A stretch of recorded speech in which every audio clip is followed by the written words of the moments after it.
TV Harian Nasional adalah media yang mengangkat dan menyajikan perkembangan seputar politik dan hukum, ekonomi, pariwisata, pendidikan dan budaya, serta pertanian dan perkebunan. Pembongkaran tembok yang berdiri di atas lahan Fasum yang berlokasi di Kompleks Pergudangan di Jalan Kapuk Indah, Jakarta Utara akhirnya dibongkar. Pembongkaran tembok beton cor yang disebut tak memiliki IMB ini dilakukan oleh para pekerja menggunakan cara manual pada Sabtu 22 Mei. Tembok setebal kurang lebih 50 cm ini menjadi penghalang jalan masuk bagi pihak The Tionghoa yang telah memenangkan sengketa di Pengadilan Negeri Jakarta Utara pada akhir 2018 silam. Saat itu proses eksekusi dilakukan pihak jurusita dari Pengadilan Negeri Jakarta Utara dengan melibatkan sedikitnya 100 aparat yang terdiri dari kepolisian, TNI, Satpol PP, Pemprov DKI, serta Badan Pertahanan Nasional. Sayangnya, usai aksi eksekusi pembongkaran tembok oleh pihak jurusita pengadilan, tembok di atas lahan Fasum kembali didirikan oleh Chandra Gunawan CS. Pengacara pihak The Tionghoa alias Ahok mengatakan pihak Chandra Gunawan telah secara terang-terangan melakukan tindakan melawan hukum dengan kembali mendirikan tembok yang telah dieksekusi. Iming Tesalonika menyesalkan hal tersebut dan meminta pemerintah Provinsi DKI Jakarta serta aparat penegak hukum tidak melakukan pembiaran dan menutup mata atas hal tersebut. Ya, di depan 2 km depan kita sedang dilakukan pembongkaran oleh tim pekerja kita 18 orang. Begitu masuk sekitar 5 meter terdapat beku yang tua khusus menghalangi akses masuk. Terdapat juga batu-batu kali besar seberatnya minimal 1 ton sampai 2 ton. Terakhir saya melihat ini cor beton baru dibuat kurang dari seminggu lalu. Tebalnya 80 cm, tingginya sekitar 1,8 sampai 2 meter. Ini cor baru. Di belakangnya adalah semak-semak belukar, menunjukkan sudah lama tidak diakses oleh orang. Kita bertekad untuk menghantam ini. Pemda selama ini telah melakukan pembiaran. Tanah ini punya fungsi sosial, tapi sengaja digunakan untuk menghambat akses pejabat BPN ingin mengukur tanah dan membuat sertifikat tanah. Tindakan ini sudah melewati batas. Ya. Kalau Pemda terus melakukan pembiaran akan terjadi pertumpahan darah. Ya, saya sekali lagi mengatakan Pemda tidak boleh melakukan pembiaran. Polda harus bertindak, Polres harus bertindak. Kapolsek Andriansyah kemarin hanya berani mengultimatum supaya menghentikan pekerjaan. Hari ini dia tidak datang lagi untuk memerintahkan penghentian pembongkaran. Tanah menurut Undang-Undang Pokok Agraria pada dasarnya adalah harus memiliki manfaat sosial. Kepemilikan tanah secara eksklusif tidak diartikan tanah bisa disia-siakan, bisa dimanfaatkan untuk kepentingan yang melawan kepentingan hukum atau melawan kepentingan sosial. Ini contoh tanah sengaja diperlakukan supaya tidak bisa diakses. Kita tidak tahu telah terjadi pembunuhan apa di sini. Kita tidak tahu apakah ada limbah B3 di sini. Kita tidak tahu apakah ada kejahatan-kejahatan yang melawan HAM ada di sini. Negara tidak boleh diam saja. Negara harus bertindak. Chandra Gunawan, Bunian Leo, Andreas Sulaiman sudah nyata tersangka 1 tahun lebih di Polres Jakarta Pusat, tapi tidak pernah ditindak. Saya minta ini semua atas perintah, atas pengetahuan dari Chandra Gunawan yang sudah kalah dalam persidangan di pengadilan sampai ke MA. Hukum harus tegakkan, ini tidak boleh dilakukan pembiaran. Ya, kekejian dari Chandra Gunawan, Bunian Leo, dan Andreas Sulaiman adalah mendalangi halang rintang seperti ini. Kalah sengketa di pengadilan, dia gunakan kekuatan fisik, kekuatan preman-preman, menaruh batu seberat 1 ton, 2 ton, menaruh beku yang tua di tempat ini,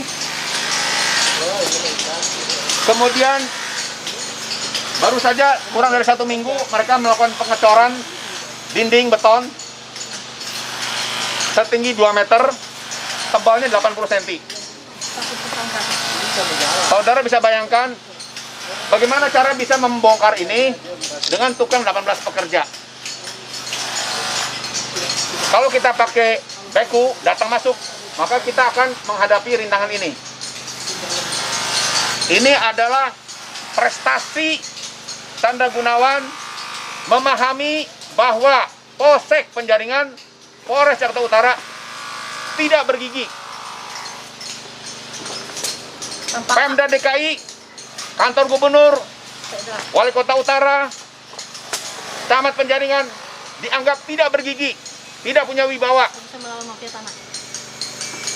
Kalau ada begini-beginian, itu masuk kategori mafia tanah. Kalah pengadilan, gunakan kekuatan fisik. Ancam orang yang mau masuk dengan ancaman kekerasan. Dapat dibayangkan di negara hukum kita ini, kalau saya menyarankan klien saya gunakan cara-cara rimba seperti ini, apa yang akan terjadi? Bisa timbul peristiwa Palestina lawan Israel. Mohon Bapak penegak hukum, Kapolres Jakarta Utara, Kapolda Metro Jaya memperhatikan masalah ini. Ini pekerjaan gampang bagi penegak hukum. Perintahkan mereka kerjakan, kalau nggak disandera tubuh mereka, tidak boleh keluar dari tahanan. Begitu caranya. Jangan berpura-pura tidak tahu. Tersangka di mana-mana kok. Selain saya juga mengingatkan, saya juga ingat di Polres Jakarta Pusat, Sanda Gunawan, Bundaran Leo, Anda Sulaiman sudah nyata tersangka 1 tahun lebih. Tidak bisa diperiksa, tidak pernah bisa di BAP. Sudah keluar perintah, 2 perintah bawa, tapi tidak mampu menahan mereka. Kalau ini terjadi pada 1.000 orang pengusaha di Indonesia, apa yang terjadi di mata investor asing, Singapura, Amerika? Melihat urusan sepele begini aja tidak sanggup diatasi atau dibiarkan oleh penegak hukum kita. Jadi bukan hanya kepastian hukum, tapi juga ketegasan hukum diperlukan untuk mengatasi masalah-masalah sepele seperti ini. Saya katakan ini masalah sepele. Ya. Saya katakan ini masalah sepele. Sehingga apakah ada kemauan politik? Tidak, untuk menjaga citra dan wibawa Polri, wibawa Pemda DKI. Ya. Nah, kalau sampai Sanda Gunawan, Bundaran Leo, dan Anda Sulaiman berani seperti ini, berarti dia sudah ada backing di tubuh Pemda. Sehingga surat-surat kami sekian banyak ke kantor gubernur, kantor wali kota, kantor camat, tidak pernah dibalas, tidak pernah digubris. Tidak ada pelayanan masyarakat. Artinya apa? Gubernur DKI tidak peduli dengan masalah ini. Pada para pejabat negara, saya kan tak dukung. Suami saya punya tanah sewaktu dulu di Kapu Indah, Kapu Kencana, di RT 02, 03, Kapu Mara. Ini kuasa hukum saya Pak Ining. Ya, kami mencari keadilan, sudah lakukan segala upaya. Dari dulu sudah tersangka dengan tiba-tiba di SP3, sudah di audit Mabes Polri, terus dia melakukan gugatan ke pengadilan, baik di pusat dan di utara, pengadilan Jakarta Utara sama pusat. Ternyata pihak lawan kan kalah karena kita dari alasan hukum yang kuat. Kita punya sertifikat, dia mengganggu 100 meter dari lokasi kita. Kita berdasarkan tata kota, Tata sudah bersurat kepada kami, Bapak Insinyur Mongo Sihahan, tahun 2015 bahwa sesuai sertifikat kami, Kapu Indah, Kapu Kencana, jalan masuknya 100 meter, ini sesuai tata kota 15 meter. Sudah direncanakan pemerintah. Menurut kami, sama kuasa hukum kami, sudah dicek bahwa jalan ini nggak mungkin ada IMD atau PDB. Kalau memang dia punya diri atau sertifikat, harusnya menunggu pemerintah dengan program pemerintah, dibayarkan negara, dia nggak boleh memblokade sesuka hati. Kami sudah berupaya, pernah berbak gubernur, dikasih data yang palsu, PT Dita Pesi nggak ada kaitan dengan kita. Kemarin Polsek Penjaringan juga membantu kami untuk mediasikan, ternyata di rapat itu ada yang skenario di kecamatan bahwa Dia memaksa saya dengan PT yang itu yang belum sah penerbitan DKI. Kami nggak mau berpedoman dengan itu. Kami berpedoman dengan sertifikat kami sesuai tata kota aja. Di tanpa IMB bongkar. Baru-baru ini kan Pak Sekda kan diangkat yang baru ini. Dia menjamin sama warga masyarakat Indonesia Jakarta bahwa kalau wisata tidak ada IMB akan dibongkar, ada oknum yang bermain akan ditindak ya. Dan kami hari ini bersama tim kuasa hukum saya membantu Sekda Pemda DKI untuk membongkar sesuai tata kota tanpa IMB, karena kami tidak mungkin menunggu terus. Karena ini sudah sampai memakan waktu 15 tahun. Kan kami sudah ada sertifikat, sudah ada putusan pengadilan Inka. Jadi jalan masuk dari sini, bisa dilihat dari Google Map atau tata kota, data, oh jalan masuk ini 15 meter. Belok kali ini 100 meter menurut akses saya. Dan kami juga di pengadilan sudah benar Pak. Jadi kita punya hak, dia mengganggu lokasi, putusan hakim kan dia melakukan perbuatan melawan hukum. Jadi hari ini kami bersedia membantu Pemda DKI karena sudah kita di Pak Gubernur sama wakil kota sama camat hilang nggak dijawab, ada oknum persuratan juga Pak di gubernuran. Kami yakin itu, makanya hari ini kita minta media mengawal kasus kita sampai selesai. Karena kalau nggak ada media kita nggak bisa apa-apa, karena pejabat-pejabat kan banyak tugas negara yang mau diselesaikan juga. Iming meminta perhatian serius dari pihak Pemprov DKI terkait hal tersebut dan berharap proses pembongkaran tembok beton dapat terselesaikan tanpa ada gangguan dari berbagai pihak sehingga keluarga Ahok segera bisa beraktivitas di lahan miliknya yang tertutupi tembok selama belasan tahun ini. Dia juga menyampaikan kekecewaannya lantaran kliennya selalu dicegah oleh kelompok Chandra Gunawan saat hendak masuk ke lahannya. Kata Iming, selain gangguan dan intimidasi dari kelompok Chandra, di lokasi tersebut kerap terlihat oknum polisi yang selalu datang dan melarang aktivitas pembongkaran tembok.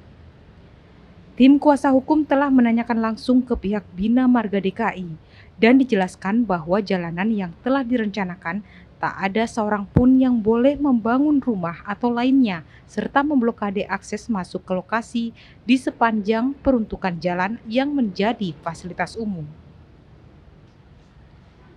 Selain itu, sesuai arahan Sekda DKI Jakarta yang baru dilantik, bahwa bila pihak tata kota Citata tidak mematuhi aturan tata kota akan ditindak hingga sanksi pemecatan.